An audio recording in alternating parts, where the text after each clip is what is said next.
Howdy everyone, it's Andy with Family History Fanatics, and today we're going to do one of the things that I do at the beginning of every year, and I'm a little bit late.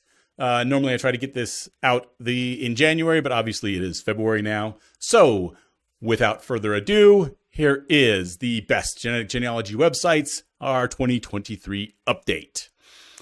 Now, as I've been doing this the last 5 years, I've made some changes and different things to it. So let me just go through some of the basics of what I think makes a good genetic genealogy website. What am I talking about? Well, first off is matches. The idea behind genetic genealogy is that we can connect with others who are related to us and hopefully identify common ancestors. So in order to do that, you need matches. So if the website doesn't have matches, I'm actually not even going to be looking at it as part of this. Next is tools. So once we have those matches, we need to have some tools to help evaluate that. And those tools can take on lots of different forms. And over the last 5 years, there has been an explosion of different tools that we can see. Now, several websites keep on adding tools to their repertoire, which is great. And I would encourage that as much as possible. And finally, collaboration. There's got to be a way to connect with other people, whether that is just through a messaging system, through trees and being able to build trees together, through sharing information. There's got to be some collaboration.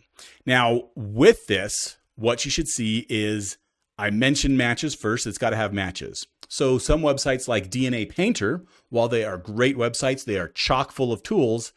Because DNA Painter is not a matching program, it doesn't fall into my categories here. And I certainly would say that that doesn't mean don't use it, because I use DNA Painter all the time. On the other hand, there's also some testing websites like African Ancestry or CRI Genetics that don't provide any match information. Well, if you can't have matches, then it's not going to make a good website. And so those sites are also not included in this. Let's go on and define what some of these terms might mean when I'm talking about it in this formula. Because with some of these, there's not really a single cut and dried answer. There's lots of different things that we can do. First off, collaboration. By this, I mean genealogy related activities. Now, this is different for each website because each website goes at this in a different way. This is loosely based on the database size, and I say loosely there. It's sort of one little input into it. And there's a multiplier from about 0.25 to 0.6, depending on how that collaboration is happening. This may be as far as trees being built on there. It may be as far as information that is shared between people. It's really probably the most fuzzy part of this whole categorization that I've made. And anybody else who wants to change the numbers, you're more than welcome to. I'm going to leave a link to the spreadsheet that I've put this in the description down below. Now, the first category that is going to actually be graded, it is 30%. It's actually a big portion of the overall grade for each of these websites, and that is database size. In this case, the number of people drastically increases your ability to do a lot of other things, namely collaboration. So, for instance, if you are looking at a database that has 1/10 of the people that have tested as another database, you shouldn't expect to see near as many matches. And they're probably not going to be as good. They might be far flung depending on where that company is located. Now, this is by the number of millions of kits. And then that is multiplied by the genealogy activity score. In other words, that collaboration. Okay. So it's not just how big the database is, but it is a combination of the database size and the amount of collaboration that is going on. So with that, who do you think the winner of this category is? Well, it's really not a contest at this point. Ancestry is far and away the largest database. They are, about 6 million more people have tested with Ancestry than the second place.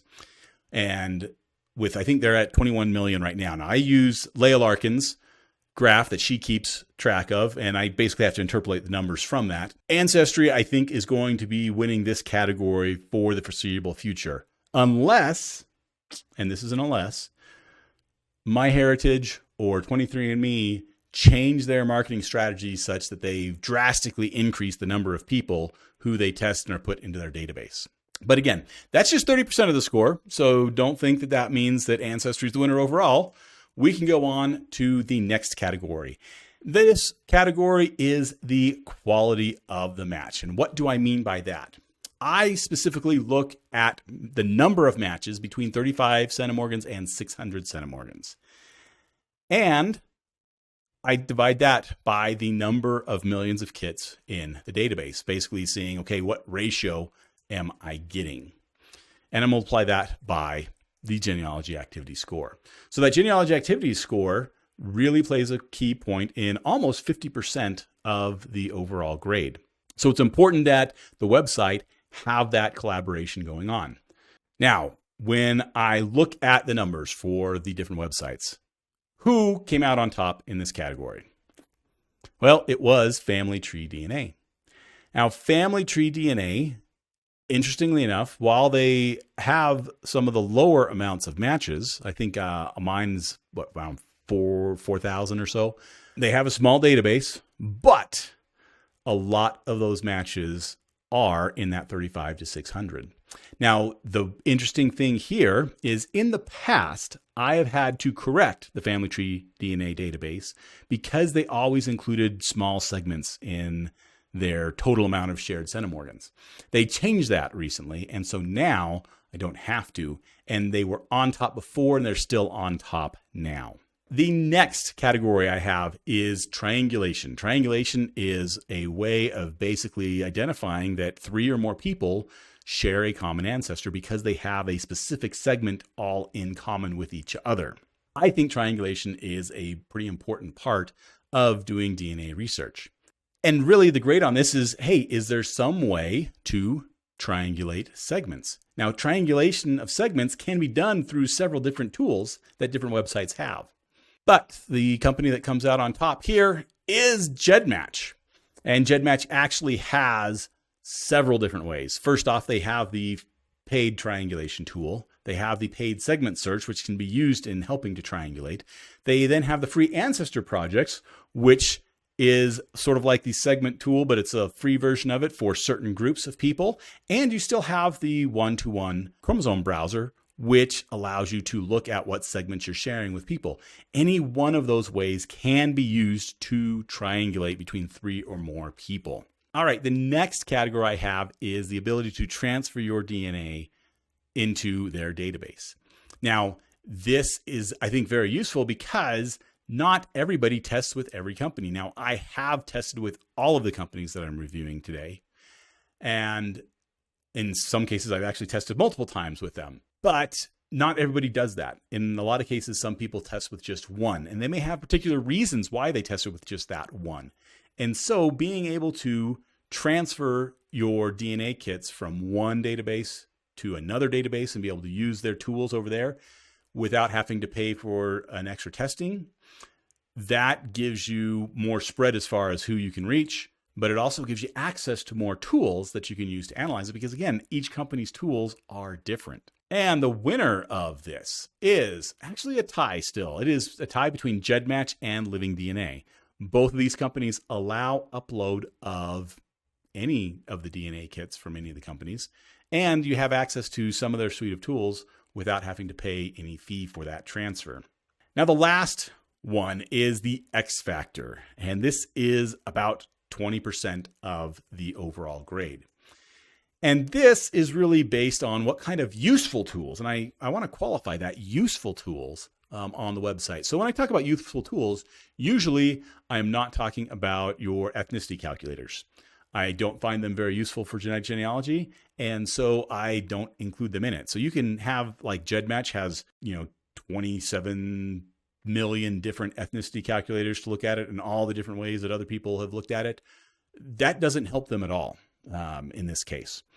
I'm talking about tools like, triangulation, searching segments, being able to compare trees that have DNA, all sorts of really different things that you can do with that. Things like through lines, things like a theory of family relativity. All these are useful tools that help to progress your genealogy. And so when we're talking about the X factor, that's 20%. I will say there was an interesting thing here that Ancestry raised their grade. They were the only company to actually raise their grade this last year. And that is because they added the match separator, which if you've seen my video on that, I reviewed that, and I actually think it is pretty good. There's still some bugs in it. It's still in beta. But from what I could see with multiple different people, overall, I think that is going to be very helpful for people who don't already know who their parents are. But if you have DNA from somebody that is your mom, dad, grandparent, at some point you're going to get to a person that you don't have DNA of their parents. And so that's where this tool is very useful. However, GEDmatch still winds up on top. While most of the testing company websites have half a dozen or so tools that you can use, GEDmatch goes above and beyond and has probably 30 different tools that you can use. And in a lot of cases, the tools are very similar to one another.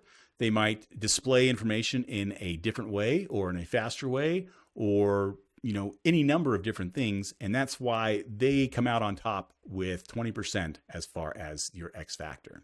So with that in mind, it is time to go through the top 6. It's still the top 6 list of companies, genetic genealogy companies for 2023. And at number 6 is Living DNA. Now, Living DNA is the newest and one of the smallest of the companies. And probably the thing that is hurting them the most is that I don't see any information really as far as growth that is helping them. And so a lot of that is just a guess. Now, I think I'm pretty spot on just based on the number of matches that I have in comparison, that I think they still are the smallest company. Next, at number 5 is 23andMe. Now, 23andMe is the first company that I tested with, and I have continued to like them, even though they are more focused on a health and wellness as opposed to genealogy. Genealogy was sort of the side show for them. But they come in number 5. And probably what is hurting them the most is they have not really innovated much as far as technology with genealogy goes. There's been a couple of tools in the past few years, but really in this last year, there's not been anything new that I found that is helpful for that. And so the major thing they have going for them is they are the second largest database. Now at number 4, this happened to be the first genetic genealogy company, Family Tree DNA. Now, Family Tree DNA is a good mix of tools and matches as far as quality matches go, but they still have one of the smallest database sizes. So if they could actually grow that database, then they're going to be much more competitive with the number 1, number 2, and number 3 spots. Now, number 3 is Ancestry. Even though Ancestry is the largest database, like I'd said before, it is more than just the size of the database that matters for this. It has to do with the tools, it has to do with the collaboration, and all those other things that go into making a good genetic genealogy website. But Ancestry has improved their score over last year, and they are sitting nicely at number 3. Number 2 is GEDmatch. Now, GEDmatch has a score that has increased a little bit from last year. While they don't do the testing themselves, they of course allow transfers in, because if they don't do testing, that's the only way they can get kits into their database. They do have the myriad of tools is what helps them a lot. In comparison, the size of their database is more comparable to Family Tree DNA, but it is the amount of tools that really boosts GEDmatch.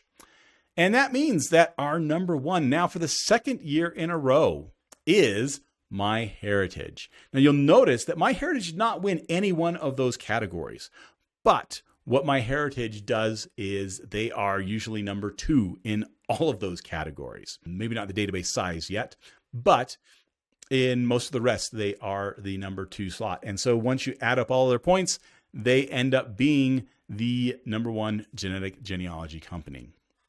Now, if you have watched or you want to go and rewatch from last year, 2022, you'll notice that the order of the companies actually stayed the same this year. There was no change in the order. The scores changed somewhat as far as many of them, but it almost looks like the companies are starting to get closer together as far as their overall usefulness.